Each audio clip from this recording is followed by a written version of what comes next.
కావ్య గారి గురించి కొంతమంది కావాలనే మాట్లాడుతున్నారు. అది ఎవరు, ఏంటి అని మీ అందరికీ తెలుసు.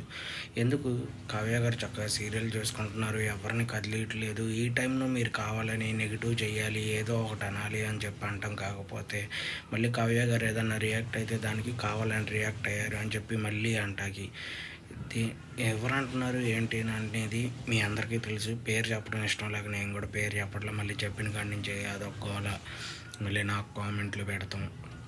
అయితే కావ్య గారు ప్రజెంట్ చక్కగా చిన్ని సీరియల్ చేసుకుంటున్నారు. అలాగే ఇంకొక కొత్త సీరియల్ ఏదో రాబోతుంది. ఇలా తన సీరియల్లో తను బిజీగా ఉన్న ఈ టైంలో కొంతమంది కావాలని పని కట్టుకొని, ఎందుకంటే ఇప్పుడు వీళ్ళకి లేదు, అవతల వాళ్ళకి లేదు కాబట్టి వాళ్ళ ఫ్యాన్స్ ఊరుకోక ఏదో ఒకటి కదిలియాలి. కాబట్టి ఈ టైంలో కావ్య గారిని కదిలిస్తాగి పద్దాల నెగిటివ్గా పోస్టులు పెడతాం, నెగిటివ్గా మాట్లాడతాం. అది నాకు చాలామంది చెప్పారు కూడా, వాళ్ళకి కూడా తెలిసే ఉండేది ఈ వీడియో చూసే వాళ్ళకి.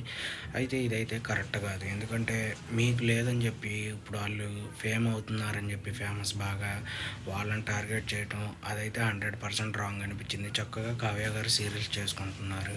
సీరియల్స్ చేసుకుంటూ వదిలేయండి, ఎందుకు పద్దాల కదిలిస్తారు. నేను ఎవరికి చెప్పాలో చెప్తున్నాను. మీకు ఈ వీడియో నచ్చితే లైక్ చేయండి. అలాగే ఎవరు అనుకుంటున్నారు మీరు కూడా కామెంట్ చేయండి.